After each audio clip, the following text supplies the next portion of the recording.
make something in CG, you have to jam a whole bunch of shit into the frame so that there's like a million things going on and all of them are moving and all of them are animated and like one of the aliens has to be like drinking out of a goblet and then one of them has to like drop something and pick it up and there has to be a lot of visual noise on screen so that you can't see what the hell is going on because that's how CG best benefits a movie, is for things to be overly animated and not look real.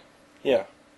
Like, I was watching the trailer to Prometheus, which is the Ridley Scott prequel to the Alien movies, and I've been very conflicted about this movie. It's a long after the fact, like, a prequel to a successful series made by a well-known director, producer type guy. Yeah, I love the Alien films. A long time after the originals were successful.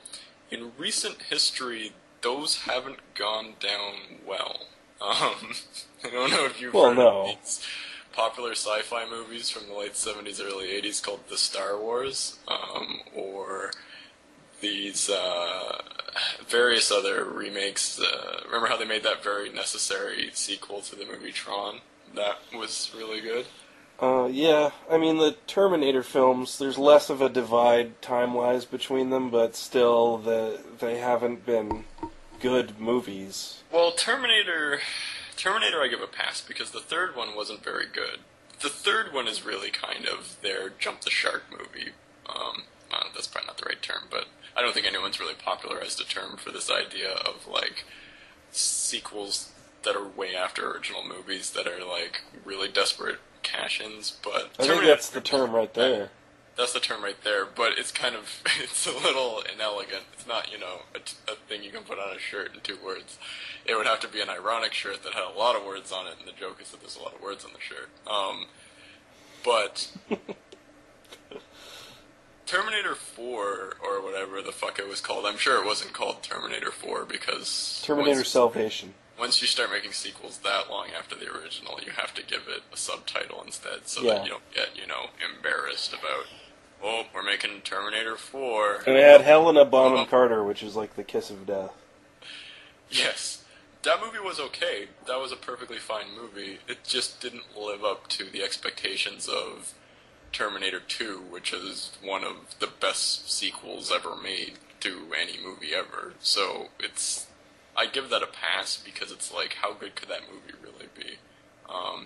It was still pretty neat. I didn't really get what the point of, like, Terminators are already kind of like half robot, half human. I mean, I guess they're not, because they just kind of have human skin over top of what is just a robot, but... But they can learn to love little boys. That makes them pretty They're called cyborgs, so that gives you the idea that they're half human, half machine. Then, in Salvation or whatever, the big plot thing is that there's this guy that's half Terminator, half human. So he's like half of a half of a half. I don't understand what the point of that character was, or what the big deal with him was. Like, why did he still have his human memories, and then he had, like, amnesia? Like, he just seemed really lame.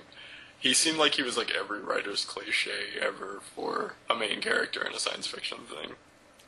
Fraction Man? You didn't like Fraction Man? I didn't like Fraction Man, but other than that, it's a pretty good movie. I actually liked their depiction of Jonathan Connor in it and everything. I don't know. It was pretty neat. It had Michael Ironsides in it. You can't hate a movie with Michael Ironsides in it, right? You can, and it's very easy to do that. Playing a general or a sea captain, he's always the same thing nowadays. A lot of people thought when John Carter was coming out that it was going to be a Terminator movie, because they forgot that the name was not John Carter. It was not John Connor. John Connor of Mars.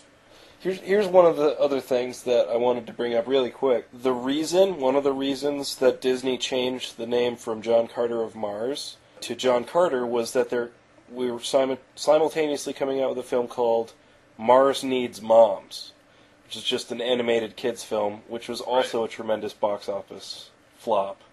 Was there like a business meeting at Disney going, hold on, we didn't realize this was happening, but we're about to flood the market with Mars-based movies? Honestly, I think that was it. I think people were afraid they would have confused John Carter of Mars and Mars Needs Moms and thought that they were somehow related to one another. And they were terrified of it, even though that they looked nothing the fuck alike.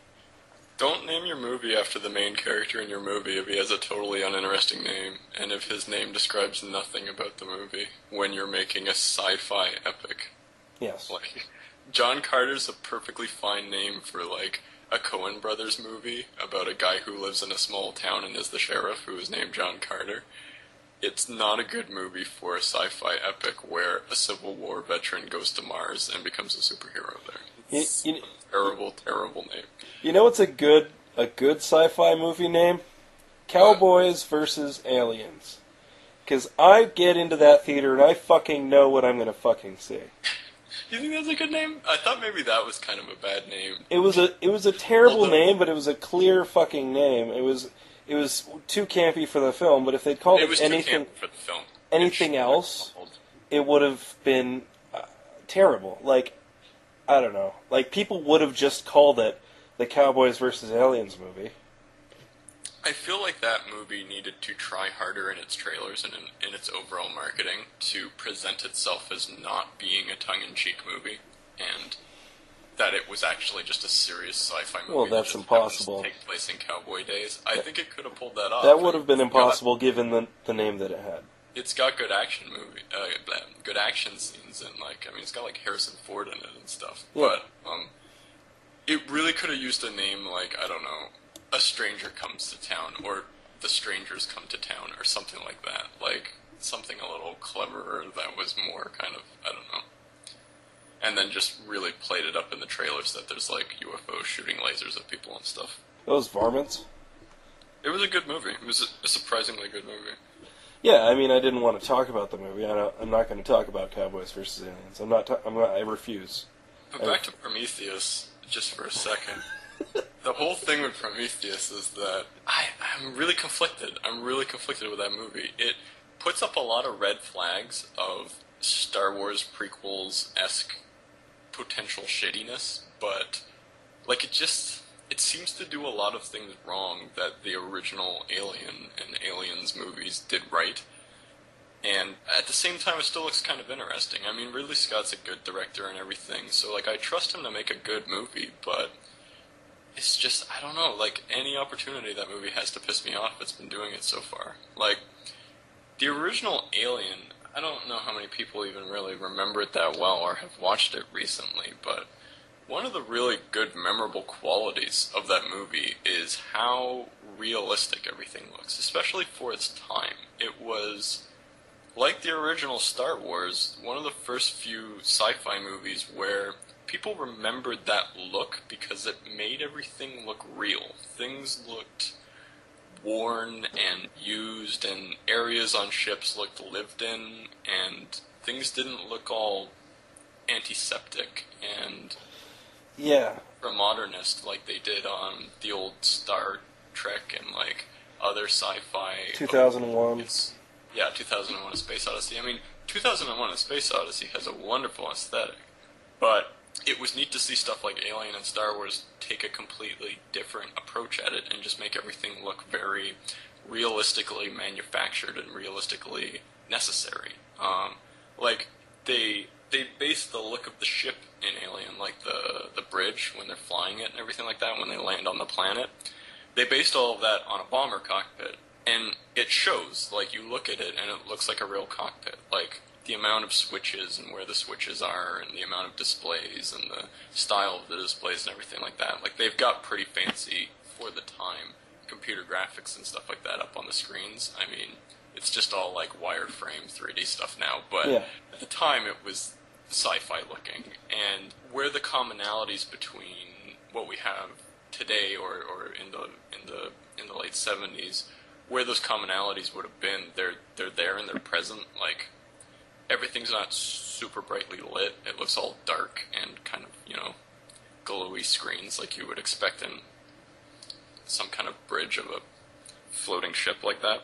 The other thing I liked about it was that the original Alien, there's nobody pretty. No one is pretty in that crew. Everybody looks like normal people. Like when you walk down the street, not everyone is a movie star or a model.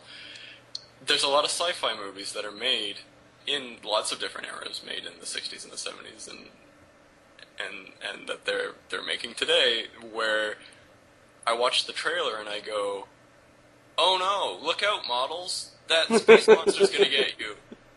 Why would a space monster attack a ship full of models? Why did this happen? The new Star Trek movie.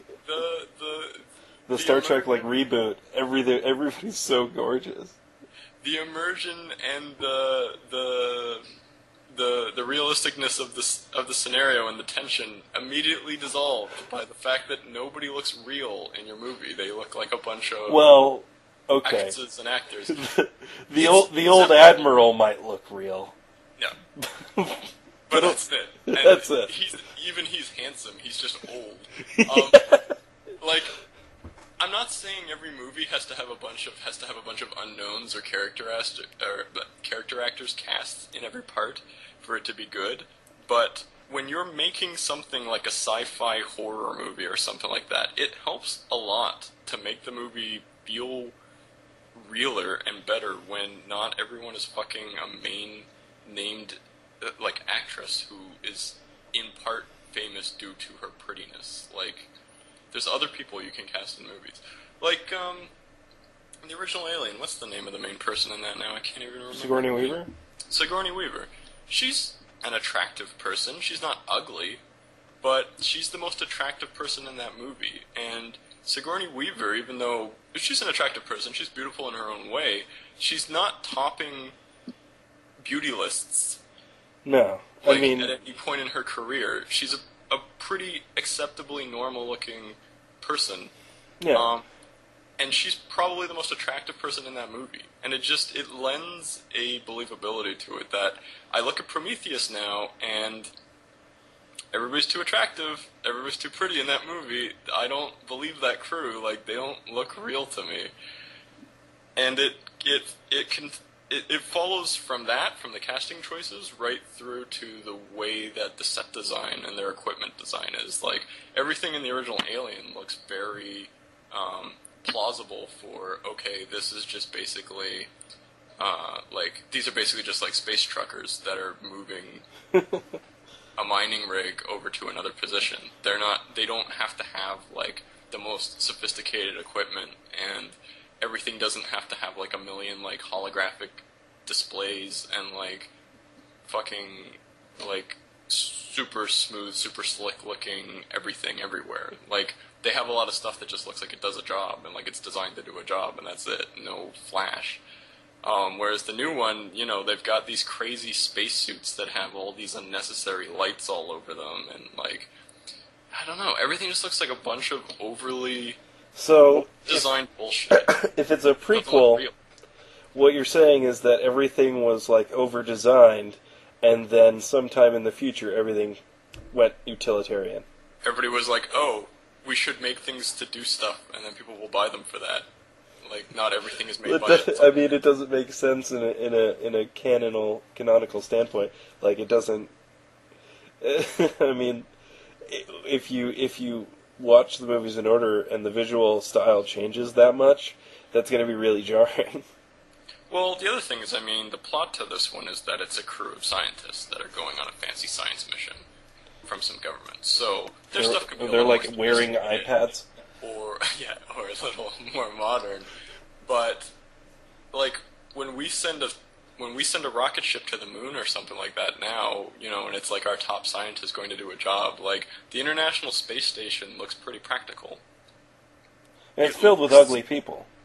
And it's filled with ugly people that got the job due to their capabilities and intelligence and not their looks, but everything looks pretty cool, but it's all practical looking. It's all looks like we were more focused on it working and them not dying than making it look super cool.